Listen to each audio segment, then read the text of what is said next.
गणेश और बुढ़िया माई की कथा।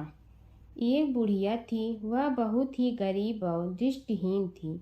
उसके एक बेटा और बहू थे। वह बुढ़िया सदैव गणेश जी की पूजा किया करती थी। एक दिन गणेश जी प्रकट होकर उस बुढ़िया से बोले, बुढ़िया माँ, तू जो चाहे सो मांग ले। बुढ़िया बोली, मुझे तो मांगना नहीं आता, कैसे और क्या मांगूं? तब गणेश जी बोले, अपने बहू बेटे से पूछ कर मांग ले।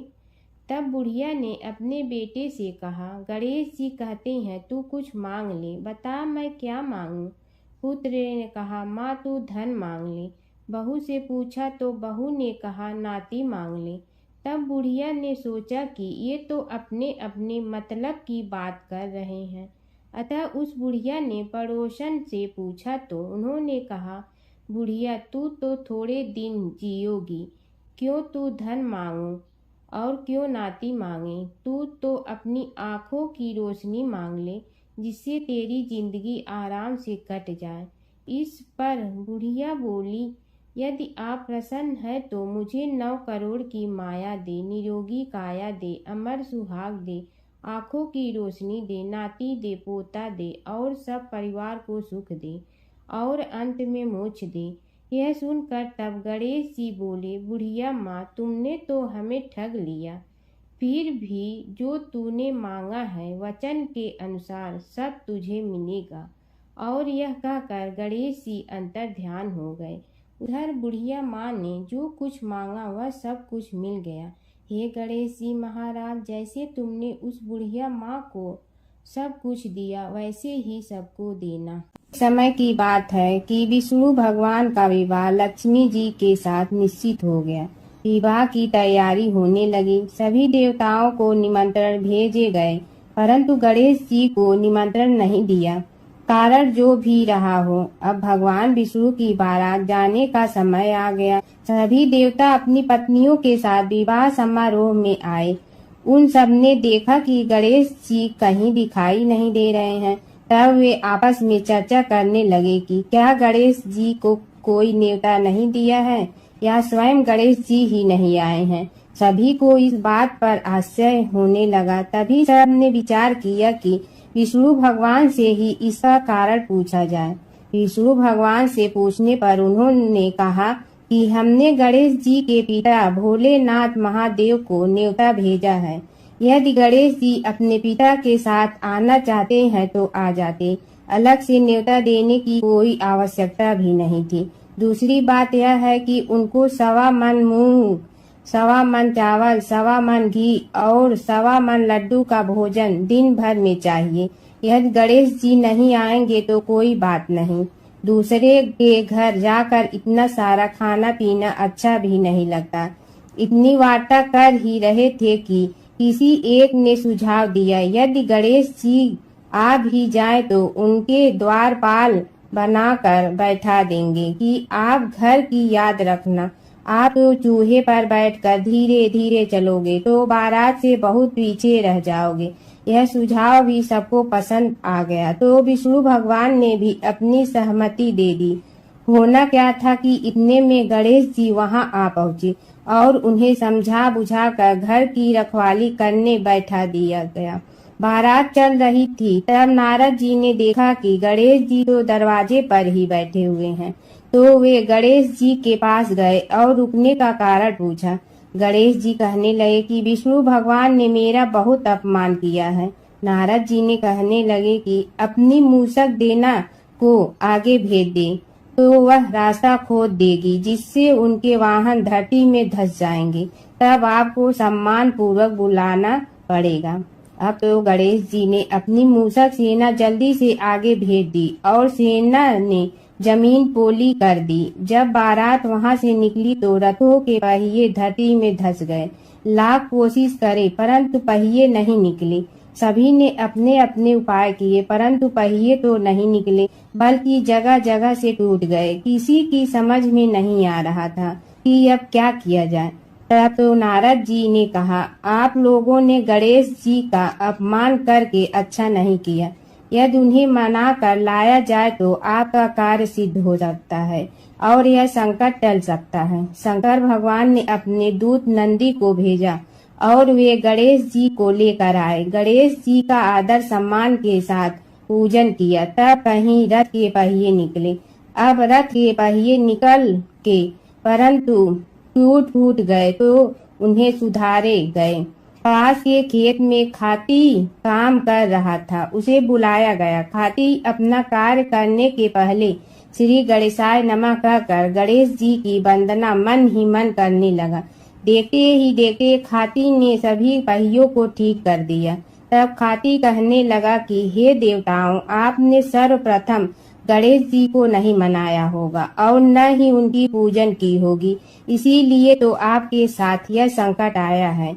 हम तो मूर्ख अज्ञानी हैं, फिर भी पहले गणेश जी को पूजते हैं, उनका ध्यान करते हैं। आप लोग तो देवतागण हैं, फिर भी आप गणेश जी को कैसे भूल गए?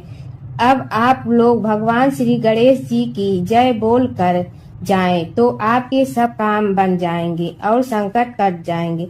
ऐसा कहते हुए बारात वहां से चल दी और विष्णु भगवान को लक्ष्मी जी के साथ विवाह संपन्न करा के सभी सकुशल घर लौट आए। हे गणेश जी महाराज, आपने विष्णु को जैसे कारज सारियो ऐसे कारज सबको सिद्ध कर जो। बोलो गजानन भगवान की जय। एक बार एक नगर में एक मालिन रहती थी। उसके पति चल बसे थे। उसका एक 4 साल का पुत्र था। उसकी सास कठोर हृदय की स्त्री थी। वह बहू को बहुत तकलीफ देती थी। एक दिन सास ने बहू और पोते को घर से निकाल दिया। वे दोनों रोते हुए चलते चलते एक जंगल में जा पहुंचे।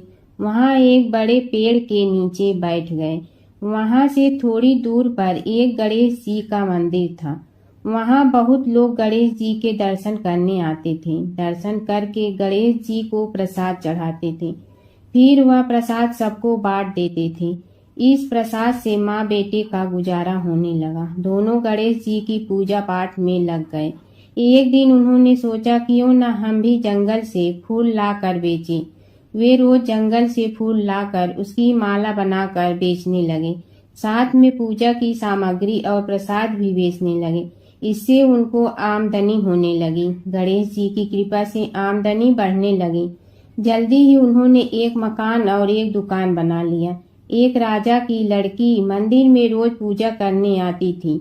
मालिन के बेटे को देखकर राजकुमारी उस पर मोहित हो गई और उससे विवाह करने की सोचने लगी। उसने अपनी भाभी से अपने मन की बात कही। भाभी अनुभवी थी। उसने कहा, ये तो मालिन का बेटा है और तुम एक राजा की बेटी हो।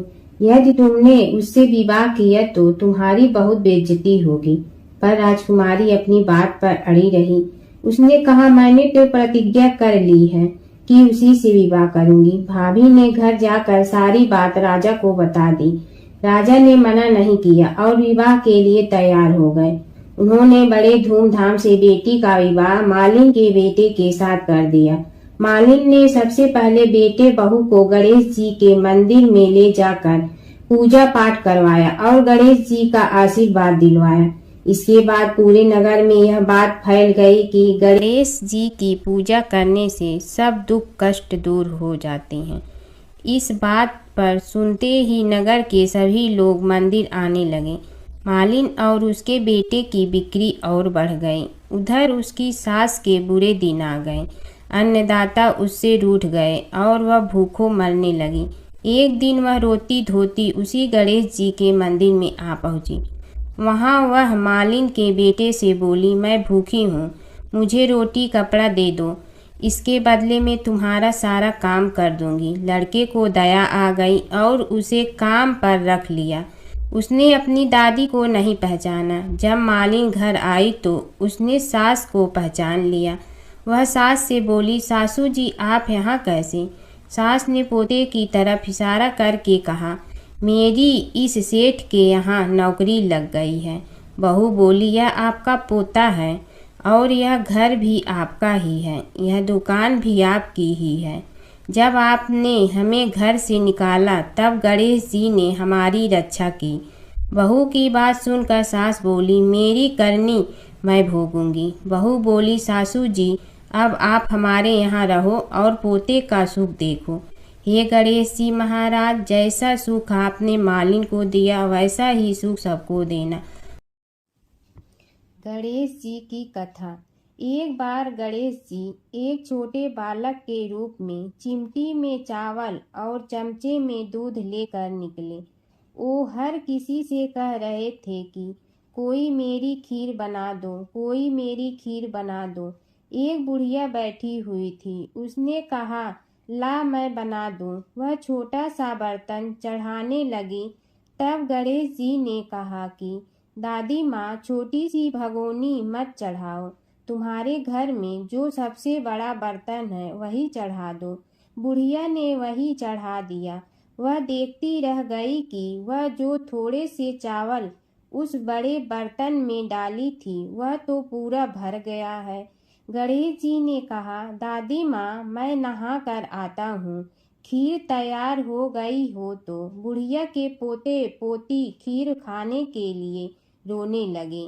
बुढ़िया ने कहा, गणेश जी, तेरे भोग लगाना कहकर चूल्हे में थोड़ी सी खीर डाली और कटोरी भर भर कर बच्चों को दे दी। बुढ़िया की पड़ोसन ऊपर से देख रही थी, तो बुढ़िया ने सोचा यह चुगली कर देगी, तो एक कटोरा भर कर उसे भी पकड़ा दिया। बेटे की बहू ने चुपके से एक कटोरा खीर खाई और कटोरा चक्की के नीचे छुपा दिया। अभी भी गणेश जी नहीं आए थे। बुढ़िया को भी भूख लग रही थी। वह भी एक कटोरा खीर खाकर किवाड़ के पीछे बैठकर एक बार फिर कहा कि गणेश जी, आपके भोग लगे कहकर खाना शुरू कर दिया। तभी गणेश जी आ गए। बुढ़िया ने कहा, आ जा रे गणेशिया, खीर खा ले, मैं तो तेरी ही राह देख रही थी।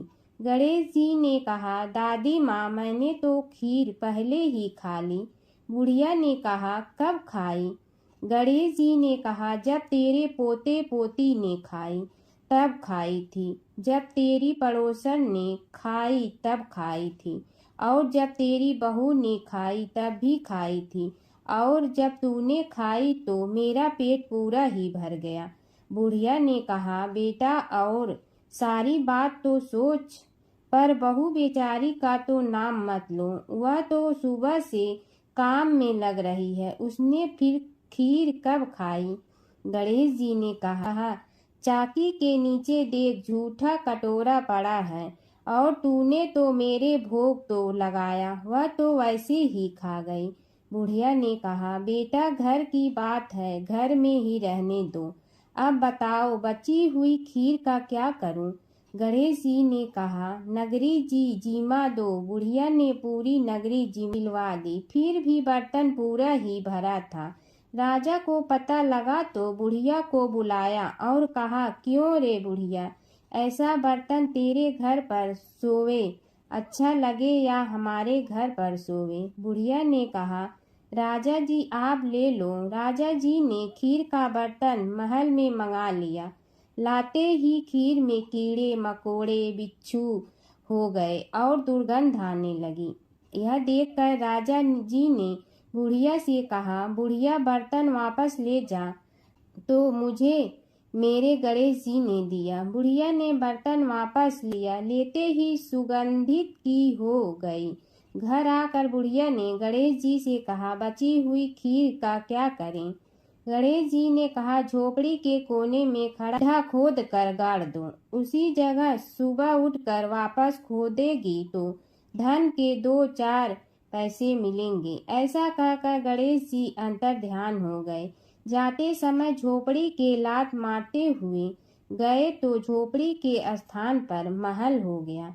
सुबह बहू ने फावड़ा लेकर पूरे घर को खोद दिया तो कुछ भी नहीं मिला। बहू ने कहा, सासू जी, थारो गणेश जी तो झूठे हैं।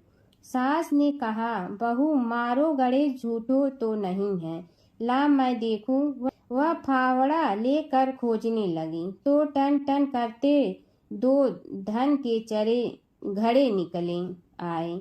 बहू ने कहा, सासू जी, गणेश जी तो साचो ही हैं। सास ने कहा, गणेश जी तो भावनाओं का भूखा है। यह गणेश जी जैसा आपने बुढ़िया को दिया वैसा सबको देना। जमुना की कहानी। प्राचीन समय में एक गांव था जिसमें दो बहनें रहा करती थी। एक बहन का नाम गंगा था तो दूसरी बहन का नाम जमुना था। एक बार दोनों बहनें एक साहूकार के खेत से गुजर रही थी तो जमुना ने 13 दाने जौ के तोड़ लिए, जिसे देख गंगा बोली कि तुझे तो ग्रहण लग गया, तूने चोरी की है। इस पर जमुना बोली कि अब मेरा ग्रहण कैसे धुलेगा। गंगा ने कहा कि तुझे 12 साल तक साहूकार के यहाँ नौकरी करनी पड़ेगी, तभी तेरा पाप धुलेगा और ग्रहण से मुक्ति मिलेगी। जमुना साहूकार के यहाँ नौकरी के लिए जाती है और अपने लिए काम मांगती है। साहूकार उसे काम पर रख लेता है, लेकिन काम करने से पहले जमुना उसे कहती है कि मैं सारे काम करूंगी लेकिन 4 काम नहीं करूंगी। जूठे बर्तन नहीं मांजूंगी, झाड़ू नहीं लगाऊंगी, बिस्तर नहीं बिछाऊंगी और दिया नहीं जलाऊंगी। 12 साल के बाद कुंभ का मेला लगा तो साहूकारनी भी कुंभ नहाने जाने लगी। जमुना ने उसे जाते देख कहा कि कुंभ के मेले में मेरी बहन गंगा मिलेगी तो उसे यह सोने का टक्का दे देना, इससे वह अपने हाथों में सुंदर चूड़ियां पहन लेगी। साहूकारनी ने कुंभ के मेले में गंगा को वह सोने का टका दे दिया। गंगा ने उनसे वह टका लेते हुए कहा कि मेरी बहन को कहना कि उसके 12 वर्ष पूरे हो गए हैं, अब वह वहां वापिस आ जा।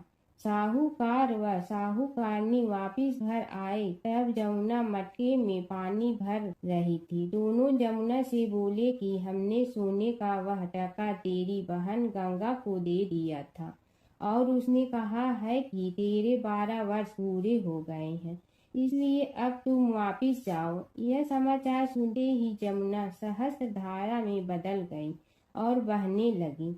जमुना जी का यह रूप देखकर साहूकार और साहूकारनी परेशान हो गई थी। हमारे घर में जमुना माता ने काम किया, हमें तो अब ग्रहण लग गया है, हम यह ग्रहण कैसे उतारेंगे। जमुना भागकर गंगा माता के पास चली गई। गंगा ने जमुना से पूछा कि तुम साहूकारनी से कुछ कहकर आई हो या ऐसे ही बिना बताए आ गई। तब जमुना बोली कि मैं तो कुछ भी बताकर नहीं आई हूँ। गंगा ने कहा कि जा उन्हें धीरज दे आ, नहीं तो उन्हें जीवन भर असंतोष ही रहेगा। गंगा के कहने पर जमुना माता ने साहूकारनी को सपने में दर्शन दिए और कहा कि तुम दोनों उल्टे माथे क्यों पड़े हो, जाओ उठकर खाओ पियो। तब दोनों बोले कि हम कैसे उठें, हमें तो ग्रहण लगा है, क्योंकि हमने उल्टे सीधे और पता नहीं कितने नीच कार्य आपसे कराए हैं।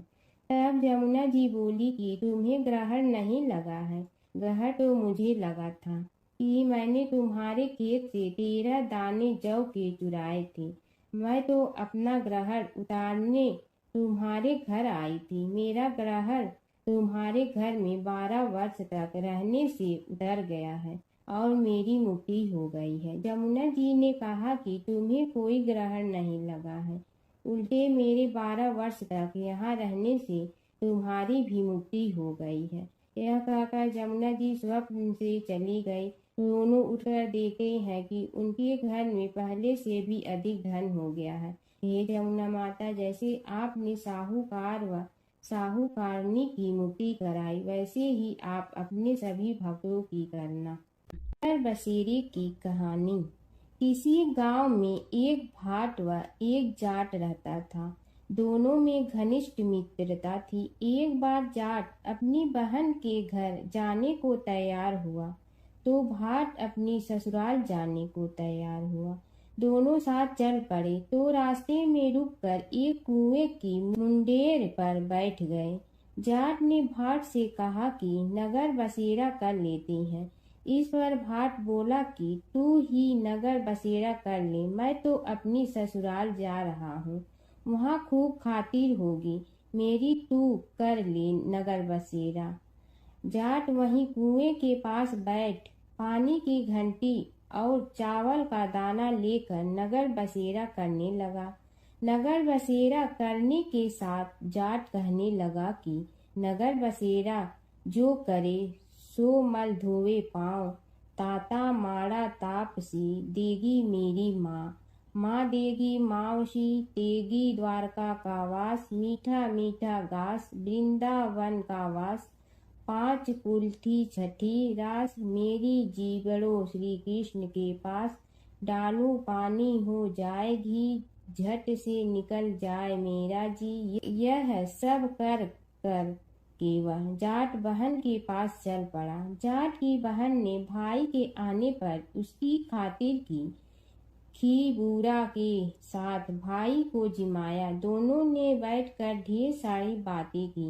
इधर भाट अपने ससुराल पहुंचा तो वहां आग लगी हुई थी। आग बुझाने वह भी लग गया, जिसमें हाथ मुंह भी काले हो गए और खुद भी थोड़ा सुलझ गया। ना रोटी ना पानी के लिए ही किसी ने पूछा। एक पड़ोसन आई तो उसने भाट की सास को कहा कि जमाई आया है, जरा उस आओ भगत कर लो। बुढ़िया बोली कि सब कुछ तो जल गया है, अब कहाँ से आओ भगत करूं।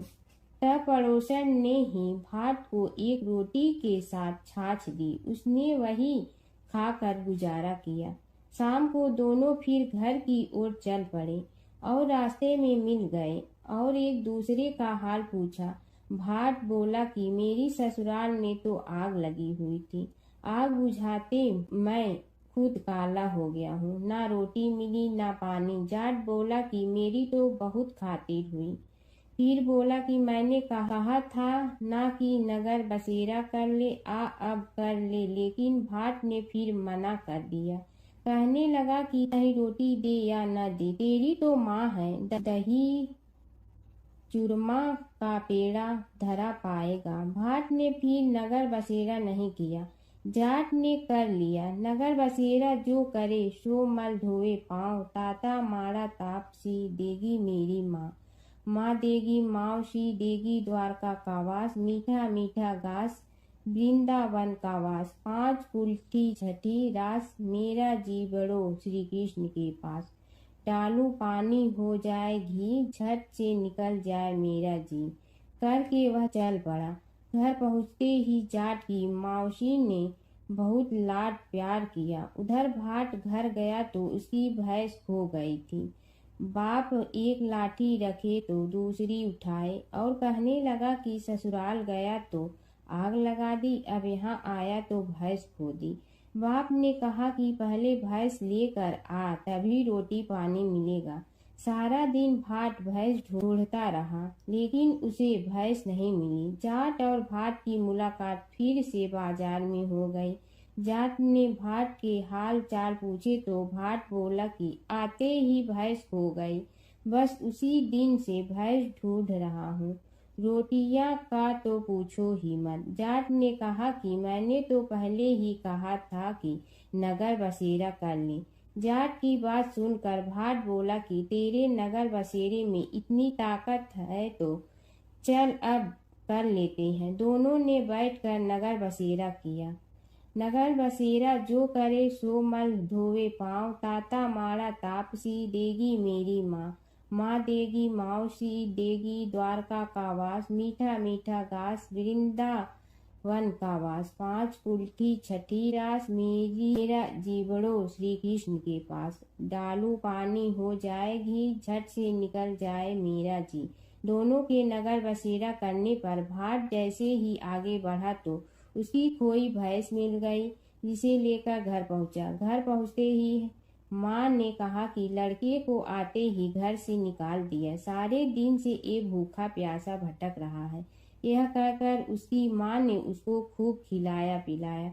इस घटना के बाद सारे नगर में ढिंढोरा पिटवा गया कि कब कोई अपने पीहर या सास से आते जाते नगर बसेरा करें। जैसे भाट को नगर बसेरा करने का फल मिला, वैसे ही हर किसी को मिलेगी है। माता सीता की कथा। यह कहानी सीता माता कहती थी और श्री राम इसे सुना करते थे। एक दिन श्री राम भगवान को किसी काम के लिए बाहर जाना पड़ा, तो सीता माता कहने लगी कि भगवान, मेरा तो 12 वर्ष का नित्य नियम है। अब आप बाहर जाएंगे तो मैं अपनी कहानी किसे सुनाऊंगी। श्री राम ने कहा कि तुम कुएं की पाल पर जाकर बैठ जाना और वहाँ जो औरतें पानी भरने आएंगी उन्हें अपनी कहानी सुना देना। सीता माता कुएं की पाल पर जाकर बैठ जाती हैं। एक स्त्री आई, उसने रेशम की जड़ी की साड़ी पहन रखी थी और सोने का घड़ा ले रखा था। सीता माता उसे देख कहती हैं कि बहन, मेरा 12 वर्ष का नित्य नेम सुन लो। पर वह स्त्री बोली कि मैं तुम्हारा नित्य नेम सुनूंगी तो मुझे घर जाने में देरी हो जाएगी और मेरी सास मुझसे लड़ेंगी।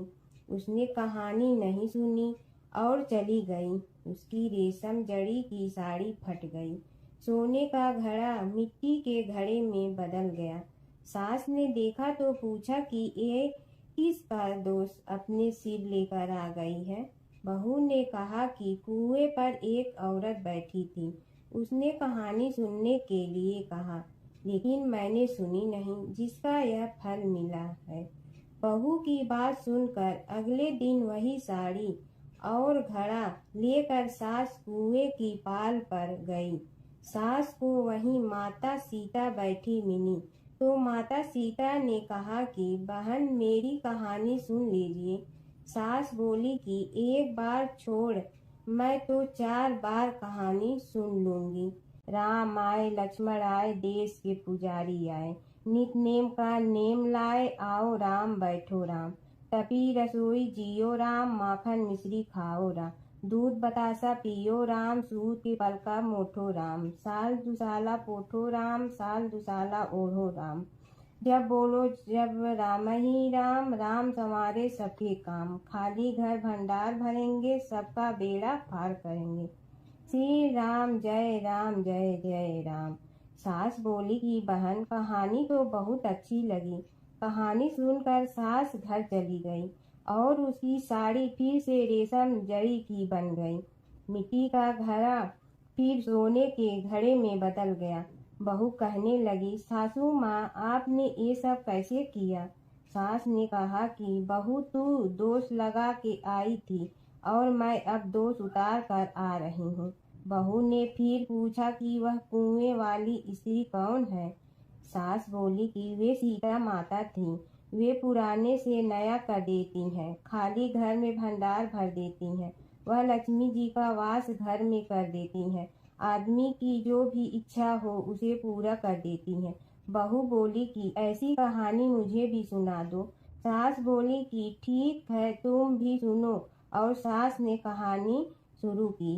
राम आए, लक्ष्मण आए, देश के पुजारी आए, नित नेम का नेम लाए, आओ राम बैठो राम। तपी रसोई जियो राम, माखन मिश्री खाओ राम। दूध बतासा पियो राम, सूत के पलका मोठो राम। साल दुसाला पोठो राम, साल दुसाला ओढ़ो राम। जब बोलो जब राम ही राम, राम संवारे सबके काम।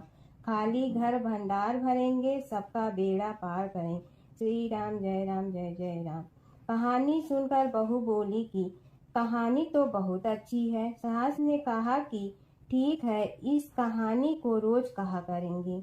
अब सास बहू रोज सवेरे उठती, नहाती धोती और पूजा करने के बाद नित्य की सीता की कहानी कहती। एक दिन उनके यहाँ एक पड़ोस की औरत आई और बोली कि बहन, जरा सी आँच दे ना। तो वह बोली कि आज तो अभी हमने जलाई ही नहीं। पड़ोसन ने कहा कि तुम सुबह 4 बजे से उठकर क्या कर रही हो। फिर उन्होंने कहा कि सुबह उठकर हम पूजा करते हैं, फिर सीता माता की नित्य नेम की कहानी कहते हैं। पड़ोसन ने उसकी बात सुनकर फिर कहा कि सीता माता की कहानी कहने से तुम्हें क्या मिलता है। वे बोली कि इनकी कहानी कहने से घर में भंडार भर जाते हैं, सारे काम सिद्ध होते हैं, मन की इच्छा भी पूरी हो जाती है, पड़ोसन कहती है कि बहन ऐसी कहानी तो मुझे भी सुना दो। फिर वह बोली कि ठीक है, तुम भी यह कहानी सुन लो। राम आए लक्ष्मण आए, देश के पुजारी आए, नित नेम का नेम लाए, आओ राम बैठो राम। सारी कहानी सुनने के बाद पड़ोसन कहने लगी, बहन कहानी तो मुझे बहुत अच्छी लगी। अब वह पड़ोसन भी नित नेम सीता माता की कहानी कहने लगी। कहानी कहने से सीता माता ने पड़ोसन के भी भंडार भर दिए। अब तो पूरे मोहल्ले में नित नेम की कथा चल पड़ी। हर किसी की मनोकामना पूरी होने लगी। हे सीता माता, जैसे आपने उनके भंडार भरे वैसे ही आप हमारे भी भंडार भरना, सबकी भरना, कहानी सुनने वाले के भी और कहानी कहने वाले के भी। प्राचीन काल की बात है। नैमिषारण्य क्षेत्र में ऋषि, महर्षि और साधु संतों का समाज जुड़ा था। उसमें श्री सूत जी भी विद्यमान थे। शौनक जी ने उनकी सेवा में उपस्थित होकर निवेदन किया कि हे अज्ञान रूप घोर तिमिर को नष्ट करने में करोड़ों सूर्यों के समान प्रकाशमान श्री सूत जी हमारे कानों के लिए अमृत के समान जीवन प्रदान करने वाले कथा तत्व का वर्णन कीजिए। हे सूत जी, हमारे हृदयों में ज्ञान के प्रकाश की वृद्धि तथा भक्ति, वैराग्य और विवेक की उत्पत्ति जिस कथा से हो सकती हो वह हमारे प्रति कहने की कृपा कीजिए। शौनक जी की जिज्ञासा से सूत जी बड़े प्रसन्न हुए। पुरातन इतिहासों के स्मरण से उनका शरीर पुलकायमान हो रहा था। वे कुछ देर उसी स्थिति में विराजमान रहकर कुछ विचार करते रहे और अंत में बोले, शौनक जी, इस विषय में आपके चित्त में बड़ी जिज्ञासा है। आप धन्य हैं जो सदैव ज्ञान की प्राप्ति में तत्पर रहते हुए विभिन्न पुराण कथाओं की जिज्ञासा रखते हैं। आज मैं आपको ज्ञान के परम स्रोत रूप श्री गणेश जी का जन्म कर्म रूप चरित्र सुनाऊंगा। गणेश जी से ही सभी ज्ञानों, सभी विद्याओं का उद्भव हुआ है। अब आप सावधान चित्त से विराजमान हो। श्री गणेश जी के ध्यान और नमस्कार पूर्वक उनका चरित्र श्रवण करें। नमस्तस्मै गणेशाय ब्रह्मा विद्या प्रदायिनी यनागस्त्यसमः साक्षात विघ्न सागर सोसड़े। कैसे हैं वे श्री गणेश जो सभी प्रकार की ब्रह्म विद्याओं को प्रदान करने वाले अर्थात ब्रह्मा के सगुण और निर्गुण स्वरूप पर प्रकाश डालने और जीव ब्रह्मा का अभेद प्रतिपादन करने वाली विद्याओं के दाता हैं। वे विघ्नों के समुद्रों को महर्षि अगस्त्य के समान शोषण करने में समर्थ हैं। इसलिए उनका नाम विघ्न सागर शोषक के नाम से प्रसिद्ध है। मैं उन भगवान श्री गणेश जी को नमस्कार करता हूँ।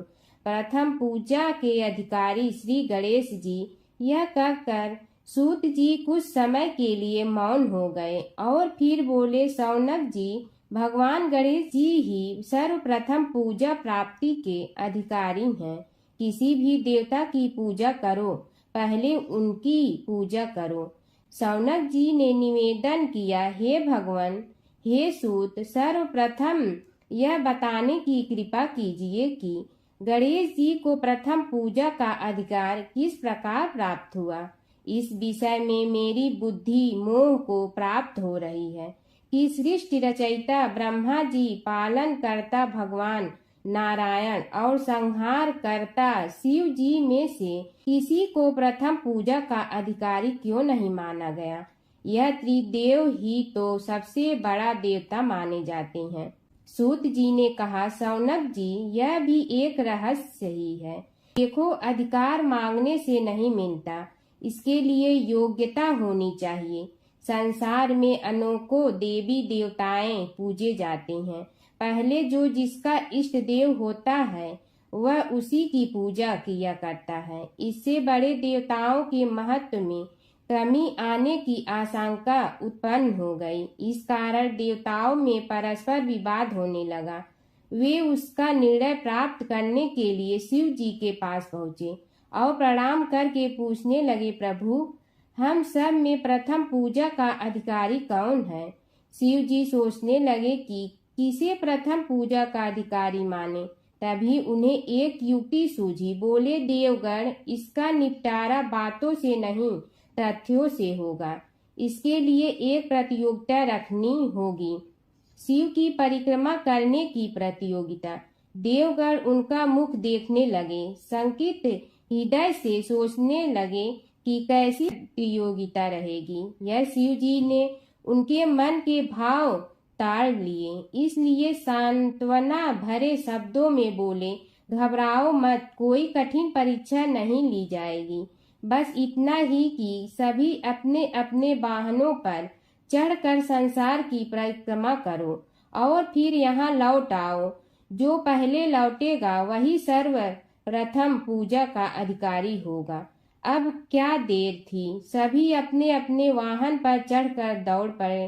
किसी का वाहन गजराज था तो किसी का सिंह, किसी का भैंसा तो किसी का मृग, किसी का हंस तो किसी का उल्लू, किसी का अश्व तो किसी का श्वान। अभिप्राय यह है कि वाहनों को विविधता के दर्शन उस समय जितने भले प्रकार से हो सकते थे उतने अन्य समय में नहीं।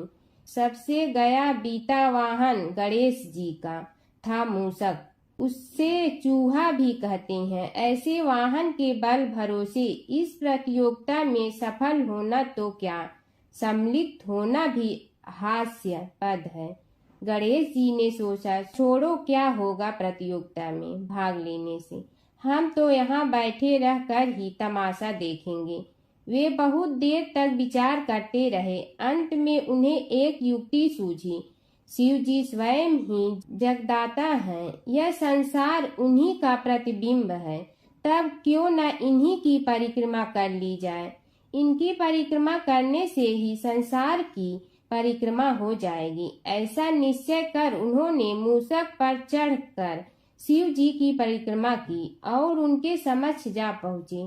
शिव जी ने कहा, तुमने परिक्रमा पूर्ण कर ली? उन्होंने उत्तर दिया, जी हाँ। शिव जी सोचने लगे कि इसे तो यहीं घूमते हुए देखा, फिर परिक्रमा कैसे कराया। देवताओं का परिक्रमा करके लौटना आरंभ हुआ और उन्होंने गणेश जी को वहां बैठे देखा तो माथा ठनक गया। फिर भी साहस करके बोले, अरे तुम विश्व की परिक्रमा के लिए नहीं गए? गणेश जी ने कहा, अरे मैं कब का यहाँ आ गया। देवता बोले, तुम्हें तो कहीं भी नहीं देखा। गणेश जी ने उत्तर दिया, देखते कहाँ से, समस्त संसार शिव जी में विद्यमान है। इनकी परिक्रमा करने से ही संसार की परिक्रमा पूर्ण हो गई। सूत जी बोले, शौनक, इस प्रकार गणेश जी ने अपनी बुद्धि के बल पर ही विजय प्राप्त कर ली। उनका कथन सत्य था, इसलिए कोई विरोध करता भी तो कैसे। बस उसी दिन से गणेश जी की प्रथम पूजा होने लगी। सूत जी बोले, हे शौनक जी, यह एक तथ्य है कि गणेश जी ही उसके पात्र हैं। वे बड़े देवता का भी कार्य सिद्धि में विघ्न उपस्थित होने पर उन विघ्न राज का आश्रय न लिया हो। हे शौनक, वे देव भी बड़े दयालु हैं। नाम तो शिव जी का ही आशुतोष है, किंतु वे सर्वात्मा और सर्वरक्षक प्रभु तो शिव जी की अपेक्षा भी शीघ्र ही प्रकट हो जाते हैं। उनका भक्त कभी किसी संकट में नहीं पड़ता। यदि प्रारब्ध वशात कभी किसी विपत्ति में पड़ भी जाता है तो गणेश्वर की उपासना करने पर उनके अनुग्रह से उनके समस्त दुख दूर होकर परम सुख की प्राप्ति होती है। शौनक ने कहा, हे सूत जी, हे महाभाग, हे प्रभु, मैं गणेश जी के विभिन्न चरित्रों का अध्ययन करना चाहता हूँ, तो मुझे बताइए कि किस ग्रंथ का अवलोकन करूँ। हे दयामय, आपको तो उनके समस्त चरित्र विदित है कि यदि आप ही उन्हें सुनाने की कृपा करें तो मेरा अत्यधिक उपकार होगा। सूत जी बोले, हे शौनक भगवान, गणेश्वर के इतने चरित्र हैं कि उन सब का कथन इस जिह्वा से संभव नहीं, क्योंकि प्रभु अनंत प्रभु चरित अनंता वाली बात समस्त विद्वान ऋषि मुनि कहते हैं। फिर भी गणेश जी प्रथम पूजा के अधिकारी होने के कारण समस्त देव चरित्रों में जुड़े हुए हैं, इसलिए उनका प्रभाव भी सर्वाधिक व्यापक है। हे मुने, हे शौनक, वे भगवान सर्व समर्थ हैं। वे सभी का तिरस्कार करने में समर्थ हैं, किंतु उनका तिरस्कार कोई भी नहीं कर सकता। यह त्रिलोक्य उन्हीं भगवान के संकेत पर नित्य करता है। इसकी समस्त क्रियाएं उन्हीं की इच्छा पर आश्रित हैं। हे शौनक, भगवान गणेश्वर स्वयं कहते हैं, शिवे विष्णु च शक्तौ च सूर्ये मयि निराधिप यो भेद बुद्धि योगः स सम्य योगो मतो मम। हे नरेश्वर, हे वरेण्य, शिव, विष्णु, शक्ति, सूर्य और मुझ गणेश में जो अभेद बुद्धि योग है, मेरे मत में वही सम्यक योग है। इससे यह भी सिद्ध है कि समस्त देवता उन्हीं के स्वरूप हैं। वे ही भगवान विभिन्न कार्य रूपों के अनुसार अपना भिन्न भिन्न नाम रखते हैं। हे मुनि श्रेष्ठ, उन सब देवताओं के चरित्र भी उन्हीं गणराज के चरित्र हैं।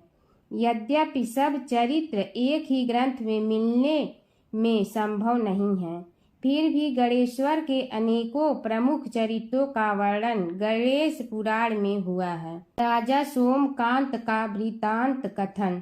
शौनक जी ने पूछा, हे प्रभु, गणेश पुराण का आरंभ किस प्रकार हुआ, यह मुझे बताने की कृपा करे। इस पर सूत जी ने कहने लगे, हे शौनक, यद्यपि गणेश पुराण है तो बहुत प्राचीन, क्योंकि भगवान गणेश्वर तो आदि हैं। न जाने कब से गणेश जी अपने उपासकों पर कृपा करते चले आ रहे हैं।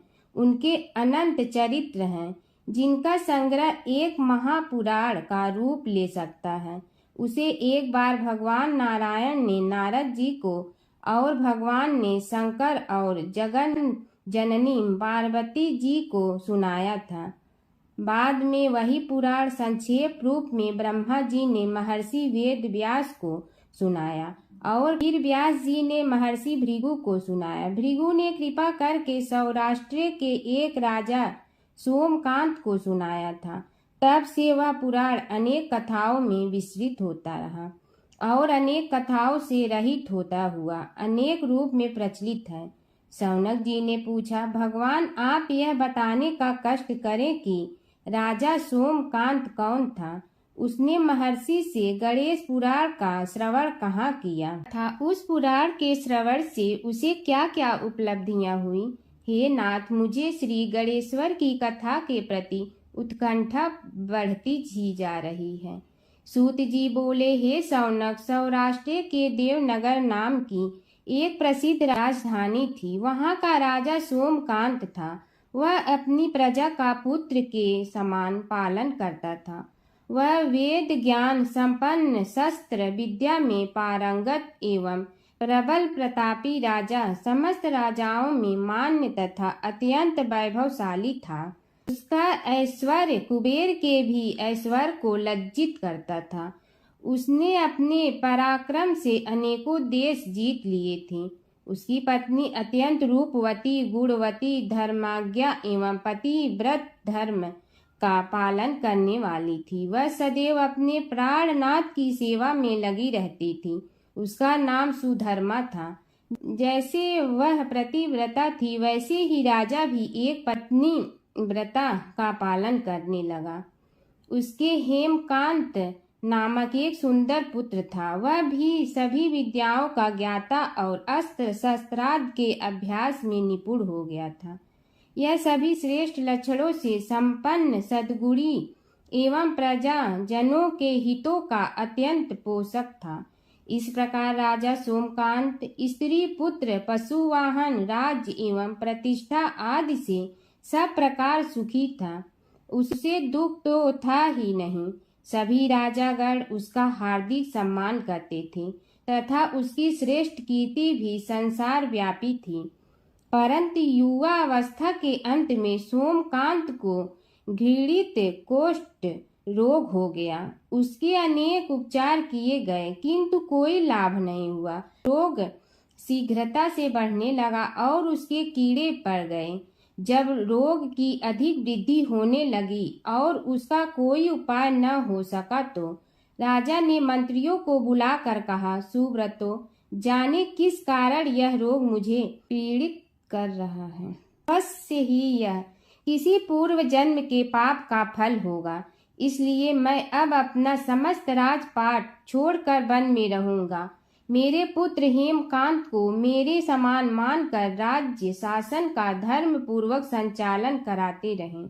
यह कहकर राजा ने शुभ दिन दिखवाकर अपने पुत्र हेमकांत को राज्य पद पर अभिषेक किया और अपनी पत्नी सुधर्मा के साथ निर्जन वन की ओर चल दिया।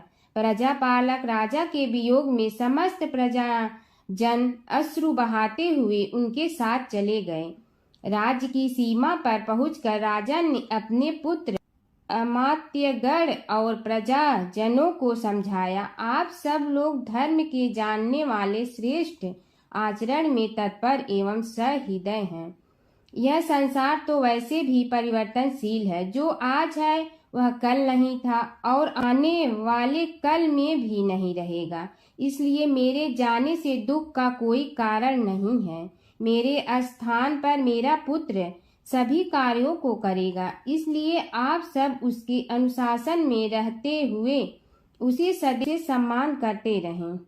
फिर पुत्र से कहा, बेटा, यह स्थिति सभी के समझ आती रही है। हमारे पूर्व पुरुष भी परंपरागत रूप से वृद्धावस्था आने पर वन में जाते रहे हैं। मैं कुछ समय पहले ही वन में जा रहा हूँ तो कुछ पहले या पीछे जाने में कोई अंतर नहीं पड़ता। यदि कुछ वर्ष बाद जाऊं तब भी मोह का त्याग करना ही होगा। इसलिए हे वत्स, तुम दुखित मत हो और मेरी आज्ञा मानकर राज्य शासन को ठीक प्रकार चलाओ।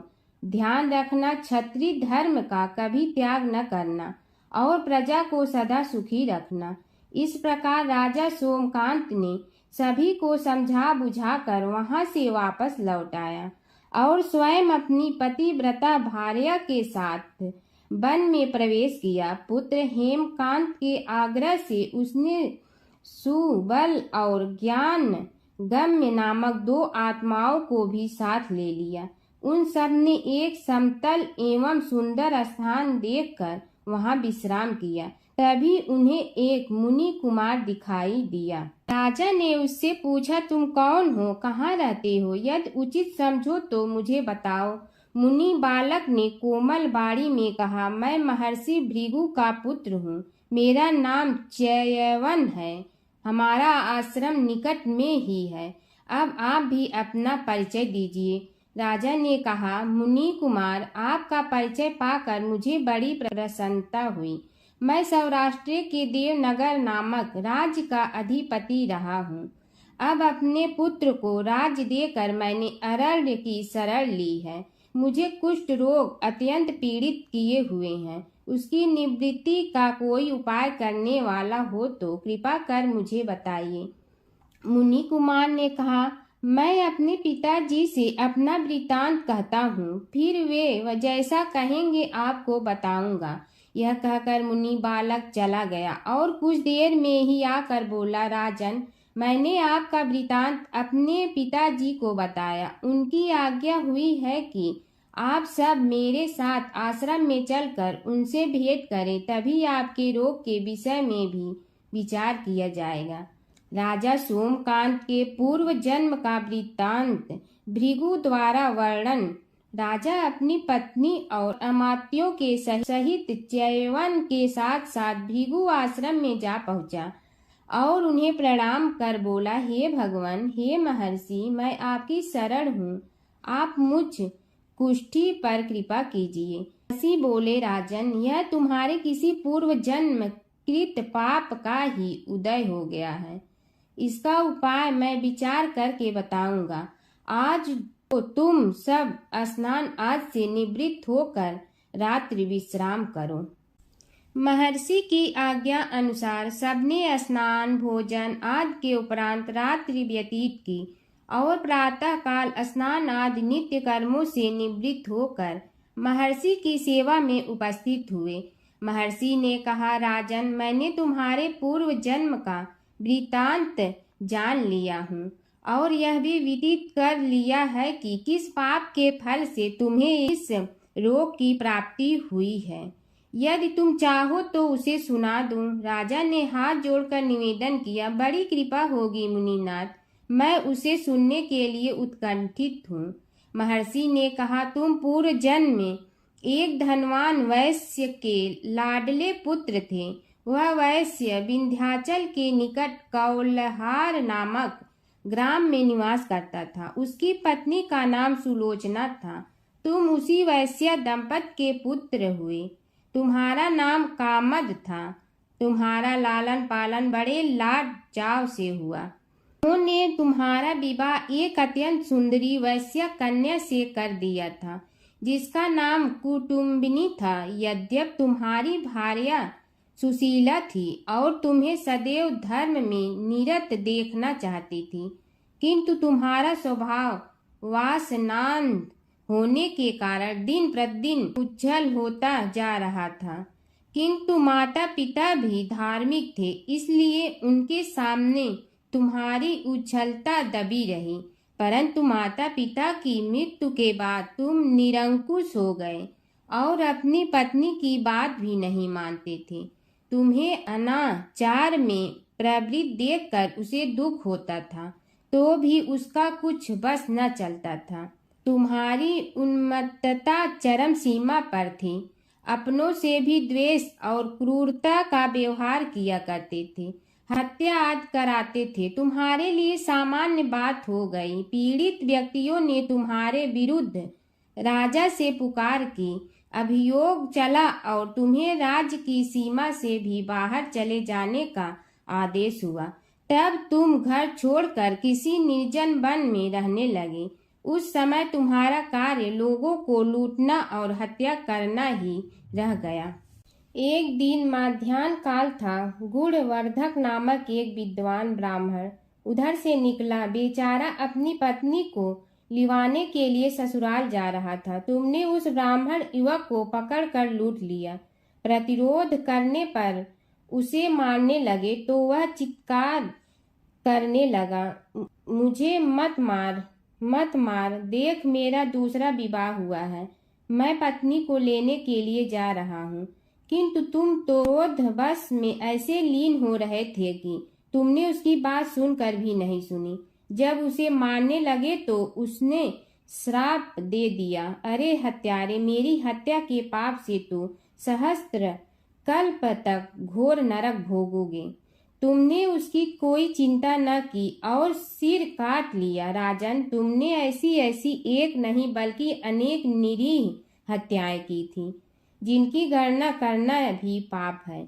इस प्रकार इस जन्म में तुमने घोर पाप कर्म किए थे, किंतु बुढ़ापा आने पर जब अशक्त हो गए तब तुम्हारे साथ जो क्रूर कर्मा थे वे भी किनारा कर गए। उन्होंने सोच लिया कि अब तो इसे खिलाना भी पड़ेगा, इसलिए मरने दो यहीं। अमोघ प्रभाव गणेश उपासना का कथन। राजन, अब तुम निरालंब थे, चल फिर तो सकते ही नहीं थे। भूख से पीड़ित रहने के कारण रोगों ने भी घेर लिया। उधर से जो कोई निकलता तुम्हें घृणा की दृष्टि से देखता हुआ चला जाता। तब तुम आहार की खोज में बड़ी कठिनाई से चलते हुए एक जीर्ण शीर्ण देवालय में पहुंचा।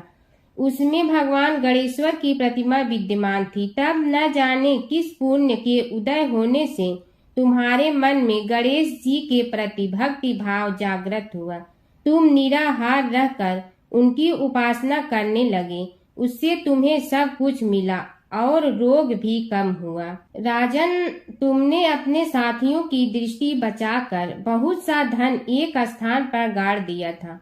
अब तुमने उस धन को उसे देवालय के जीर्णोद्धार में लगाने का निश्चय किया। शिल्पी बुलाकर उस मंदिर को सुंदर और भव्य बनवा दिया। इस कारण कुख्याति सुख्याति में बदलने लगी। फिर यथा समय तुम्हारी मृत्यु हुई। यमदूतों ने पकड़कर तुम्हें यमराज के समक्ष उपस्थित किया।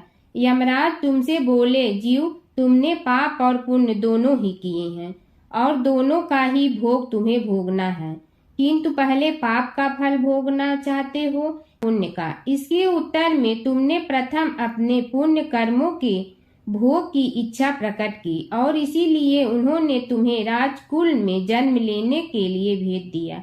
पूर्व जन्म में तुमने भगवान गणाध्यक्ष का सुंदर एवं भव्य मंदिर बनवाया था, इसलिए तुम्हें सुंदर देह की प्राप्ति हुई।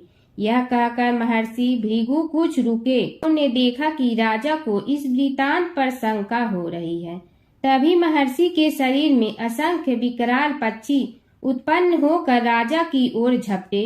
उनकी चोंच बड़ी तीक्ष्ण थी, जिनसे वे राजा के शरीर को नोच नोच कर खाने लगे। उसके कारण उत्पन्न असहनीय पीड़ा से व्याकुल हुए राजा ने महर्षि के समक्ष हाथ जोड़कर निवेदन किया, प्रभु, आपका आश्रम तो समस्त द्वेष आदि से परे है और यहाँ मैं आपकी शरण में बैठा हूँ, तब यह पक्षी मुझे आकर ही क्यों पीड़ित कर रहे हैं? हे मुनिनाथ, इनसे मेरी रक्षा कीजिए। महर्षि ने राजा के अंतर्वचन सुनकर सांत्वना देते हुए कहा, राजन, तुमने मेरे वचनों में शंका की थी और जो मुझ सत्यवादी के कथन में शंका करते हैं उसे खाने के लिए मेरे शरीर से इसी प्रकार पक्षी प्रकट हो जाते हैं, जो कि मेरे हुंकार करने पर भस्म हो जाया करते हैं। यह कर महर्षि ने हुंकार की और तभी वे समस्त पक्षी भस्म हो गए। राजा श्रद्धावनत होकर उनके समक्ष अश्रुपात करता हुआ बोला, प्रभु, अब आप पाप से मुक्त होने का उपाय कीजिए। महर्षि ने कुछ विचार कर कहा, राजन, तुम पर भगवान गणेश्वर की कृपा सहज रूप से है और वे ही प्रभु तुम्हारे पापों को भी दूर करने में समर्थ हैं, इसलिए तुम उनके पाप नाशक चरित्रों का श्रवण करो। गणेश पुराण में उनके चरित्रों का भले प्रकार वर्णन हुआ है, अतएव तुम श्रद्धा भक्ति पूर्वक उसी को सुनने में चित्त लगाओ। राजा ने प्रार्थना की, महामुनि, मैंने गणेश पुराण का नाम भी आज तक नहीं सुना, तो उनके सुनने का सौभाग्य कैसे प्राप्त कर सकूंगा? हे नाथ, आपसे अधिक ज्ञानी और प्रकांड विद्वान और कौन हो सकता है? आप ही मुझ पर कृपा कीजिए।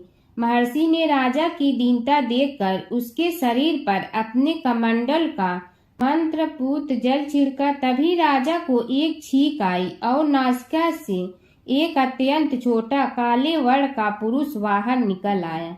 देखते देखते वह बढ़ गया। उसके भयंकर रूप को देखकर राजा कुछ भयभीत हुआ, किंतु समस्त आश्रमवासी वहां से भाग गए। वह पुरुष महर्षि के समक्ष हाथ जोड़कर खड़ा हो गया। उन्हें उसकी ओर देखा और कुछ उच्च स्वर में बोले, तू कौन है, क्या चाहता है? वह बोला, मैं साक्षात पाप हूँ, समस्त पापियों के शरीर में मेरा निवास है। आपके मंत्रपूत जल के स्पर्श से मुझे विवश होकर राजा के शरीर से बाहर निकलना पड़ा है। अब मुझे बड़ी भूख लगी है, बताइए क्या खाऊं और कहाँ रहूं? महर्षि बोले, तू उस आम के अवकाश स्थान में निवास कर और उसी वृक्ष के पत्ते खाकर जीवन निर्वाह कर। यह सुनते ही वह पुरुष आम के वृक्ष के पास पहुंचा, किंतु उसके स्पर्श मात्र से वह वृक्ष जलकर भस्म हो गया। फिर जब पाप पुरुष को रहने के लिए कोई स्थान दिखाई न दिया तो वह भी अंतर्हित हो गया। कीड़ी नगरा सींचने की कहानी। एक गांव में एक बुढ़िया माई रहती थी। उसके 2 बेटे तथा बहू भी थे। बुढ़िया माई भगवान श्री हरि विष्णु की परम भक्त थी। अपना जीवन दान धर्म पुण्य कार्य कर्मों में लगाती थी, परंतु बुढ़िया माई कभी भी मंदिर और सत्संग में व तीर्थ स्थानों पर नहीं जाती थी। एक बार गांव में भागवत कथा हो रही थी। बेटे ने कहा, माँ, आप सारा दिन घर में रहती हैं, आप मंदिर में भागवत कथा सुनने क्यों नहीं जाती? बुढ़िया माई ने बेटे का मन रखने के लिए कह दिया कि आज जाऊंगी। परंतु नहीं गई। ऐसा करते करते 6 दिन निकल गए। बुढ़िया माई के बेटे ने कहा, माँ आज अंतिम दिन है, आज तो कथा सुनने आपको जाना ही पड़ेगा। सारा दिन घर का काम करके बुढ़िया माई ने जाते जाते इतनी देर कर दी कि अंतिम दिन की भागवत कथा भी समाप्त हो गई। भगवान श्री हरि विष्णु सन्यासी का रूप धारण करके बुढ़िया माई के पास आए और बोले, बुढ़िया माई तुम कहाँ जा रही हो? बुढ़िया माई ने कहा, मैं भागवत कथा सुनने जा रही हूँ। तब सन्यासी रूपधारी भगवान श्री हरि विष्णु ने कहा, अब इतनी देर से क्यों जा रही हो? वहाँ तो अब कथा समाप्त हो गई है, अब वहाँ जाकर क्या करोगी? बुढ़िया माई ने कहा, अब घर से निकली हूँ तो जाकर ही रहूंगी। सब सन्यासी रूपधारी भगवान श्री हरि विष्णु ने कहा कि अब कथा समाप्त हो गई, भक्त लोग भी अपने अपने घर चले गए, अब तुम वहाँ से क्या लाओगी? तो बुढ़िया माई बोली, कुछ नहीं तो मैं वहाँ से एक ईंट ही उठा लाऊंगी। तो सन्यासी रूपधारी भगवान श्री हरि विष्णु बोले, तुम वहाँ से मिट्टी की ईंट लाओगी, उसके बदले में मैं तुम्हें एक सोने की ईंट दे देता हूँ। बुढ़िया माई ने ईंट ले ली और घर की तरफ चल पड़ी और विचार करने लगी कि यदि यह ईंट मैं घर लेकर जाऊंगी तो बेटे बहू झगड़ने लगेंगे, इसीलिए घर के आंगन में बाहर ही बुढ़िया माई ने वह ईंट जमीन में गाड़ दी। परंतु अब बुढ़िया माई का ध्यान उस ईंट पर ही रहने लगा। खाने पीने घर के काम करने में सदैव बुढ़िया माई अपना ध्यान सोने की ईंट पर ही लगाई रखती। बेटे बहू ने पूछा, माँ पूरे दिन घर के आंगन में क्या करती रहती हो? तो बुढ़िया माई ने कहा, मैं आने जाने वाले को देखती रहती हूँ। एक दिन बुढ़िया माई मर गई। यमराज के दूत बुढ़िया माई को लेने आए। बुढ़िया माई को लेकर धर्मराज जी के पास पहुँचे और धर्मराज जी को सारी बात बतलाई। धर्मराज जी ने बुढ़िया माई को कुतिया की योनि दे दी और कुतिया उसी पेड़ के नीचे बैठी रहती। बुढ़िया माई की बहू ने कहा, इस कुतिया को यहाँ से भगाओ, नहीं तो यह बच्चों को काट जाएगी। तो उसके बेटे ने उसकी पीठ पर एक लकड़ी मारी और बुढ़िया माई मर गई और को सर्प की योनि मिली। आंगन में सर्प को देखकर बेटे बहू ने किसी को काट नहीं जाए इसी डर से मार दिया। फिर बुढ़िया माई मर कर धर्मराज जी के पास पहुँची। बुढ़िया माई कीड़ी का रूप धारण करके उस आंगन में कीड़ी नगरा बना लिया। आंगन में कीड़ी नगरा हो गया। घर वाले बहुत परेशान हुए। घर वाले भोजन भी नहीं बना रहे थे और मन ही मन होने का स्मरण करने लगे। तब भगवान श्री हरि विष्णु सन्यासी का रूप धारण करके आए और बोले कि कुछ खाने को दे दो। तो घरवाले ने कहा, महाराज हमारे खाने को भी कुछ नहीं बनाया, क्योंकि हमारे घर में कीड़ी नगरा हो गया है, आप ही इसका कुछ उपाय बतलाइए। तब महाराज जी ने आंगन में खोदा और सोने की 28 निकाली और दोनों बेटों को दे दी और कहा, तुम्हारी माँ के नाम से दान पुण्य करना, धर्मशाला बनवाना, स्कूल बनवाना, प्याऊ लगवाना, गौशाला में गाय के चारे खाने की व्यवस्था करना। परंतु दोनों बेटे आपस में झगड़ने लगे कि तू दान कर, तू दान कर। किसी ने बुढ़िया माई के नाम से कोई दान नहीं किया और कीड़ी नगरा वहाँ उसी स्वरूप में स्थापित रहा। कुछ दिन बाद सन्यासी वापस आया और बुढ़िया माई के बेटों ने भगवान स्वरूपधारी सन्यासी महाराज से कहा कि हमारी घर की हालत वैसी की वैसी है, कीड़ी नगरा तो वैसे का वैसा ही है। तब साधु रूपधारी सन्यासी महाराज ने कहा, वह सोने के ईंट के टुकड़े लाओ और उन्हें बेचकर उनसे जो भी धन मिले उसे तुम्हारी माँ के नाम से दान पुण्य करो। इस कीड़ी नगरा पर शक्कर और आटा डालो। तुम ऐसा करोगे तो तुम्हारी माँ को मोक्ष प्राप्ति होगी। और उनके घर से कीड़ी नगरा चला गया। जो व्यक्ति प्रतिदिन सुबह प्रातः आटा और शक्कर कीड़ी नगरे पर डालता है वह सदैव धनवान, पुत्रवान, संपन्न, सुख शांति से जीवन यापन करता है। उसके घर में कभी कोई कष्ट नहीं आता है। उसका जीवन सदा सर्वदा आनंद से व्यतीत होता है। उसके परिवारजन उसे अत्यधिक स्नेह प्रदान करते हैं। कीड़ी नगरा प्रतिदिन सींचने से जुड़ी नगरी की कहानी सुनने से, दान पुण्य व धर्म कार्यों में रुचि लगाने से जीवन उत्तम हो जाता है। हर व्रत कथा के साथ पढ़ी और सुनी जाने वाली लपसी तपसी की यह कहानी। एक लपसी था, एक तपसी था। तपसी हमेशा भगवान की तपस्या में लीन रहता था। लपसी रोजाना सवा सेर की लपसी बनाकर भगवान का भोग लगाकर जीम लेता था। एक दिन दोनों लड़ने लगे। तपसी बोला, मैं रोज़ भगवान की तपस्या करता हूँ, इसलिए मैं बड़ा हूँ। लपसी बोला, मैं रोज़ भगवान को सवा सेर लपसी का भोग लगाता हूँ, इसलिए मैं बड़ा हूँ। नारद जी वहाँ से गुजर रहे थे। दोनों को लड़ता देखकर उनसे पूछा कि तुम क्यों लड़ रहे हो। तपसी ने खुद के बड़ा होने का कारण बताया और लपसी ने अपना कारण बताया। नारद जी बोले, तुम्हारा फैसला मैं करूँगा। दूसरे दिन लपसी और तपसी नहाकर अपनी रोज की भक्ति करने आए तो नारद जी ने छुपकर 1.25 करोड़ की एक एक अंगूठी उन दोनों के आगे रख दी। तपसी की नज़र उस अंगूठी पर पड़ी जो उसने चुपचाप अंगूठी उठाकर अपने नीचे दबा ली। तब लपसी की नज़र अंगूठी पर पड़ी, लेकिन उसने ध्यान नहीं दिया। भगवान को भोग लगाकर लपसी खाना खाने लगा। नारद जी सामने आए तो दोनों ने पूछा कि कौन बड़ा, तो नारद जी ने तपसी से खड़ा होने को कहा। वो खड़ा हुआ तो उसने नीचे दबी अंगूठी दिखाई पड़ी। नारद जी ने लपसी से कहा, तपस्या करने के बाद भी तुम्हारी चोरी करने की आदत नहीं गई, इसलिए लपसी बड़ा है और तुम्हें तुम्हारी तपस्या का कोई फल भी नहीं मिलेगा। तपसी शर्मिंदा होकर माफ़ी मांगने लगा। उसने नारद जी से पूछा, मुझे मेरी तपस्या का फल कैसे मिलेगा। नारद जी ने कहा, यदि कोई गाय और कुत्ते की रोटी नहीं बनाएगा तो फल तुम्हें मिलेगा। यदि कोई ब्राह्मण को भोजन करवा कर दक्षिणा नहीं देगा तो फल तुम्हें मिलेगा। यदि कोई साड़ी के साथ ब्लाउज नहीं देगा तो फल तुझे मिलेगा। यदि कोई दिए से दिया जलाएगा तो फल तुम्हें मिलेगा। यदि कोई सारी कहानी सुने लेकिन तुम्हारी कहानी नहीं सुने तो फल तुझे मिलेगा। उसी दिन से हर व्रत कथा कहानी के साथ लपसी तपसी की कहानी भी सुनी और कही जाती है।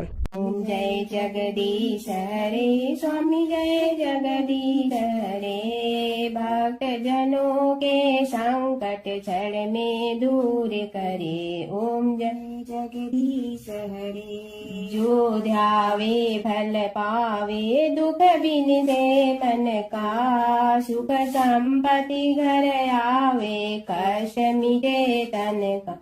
ओम जय जगदीश हरे।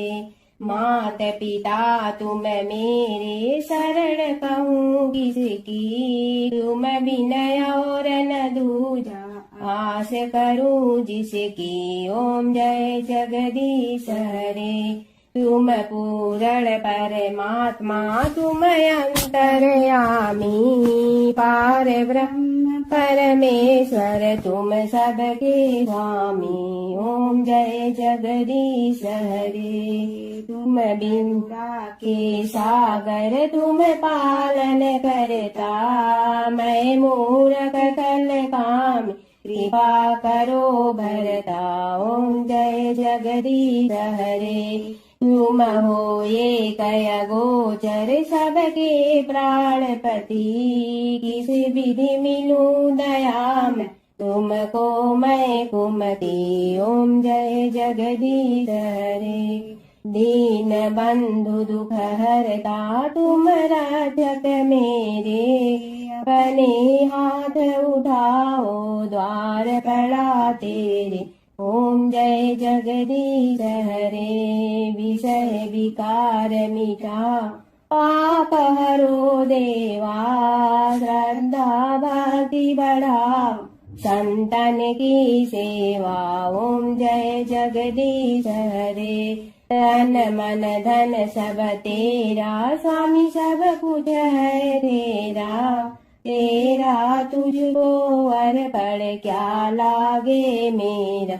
ओम जय जगदीश हरे, जय जगदीश हरे। स्वामी जय जगदीश हरे, भक्त जनों के संकट झड़ने दूर करे। ओम जय जगदीश हरे, स्वामी जय जगदीश हरे।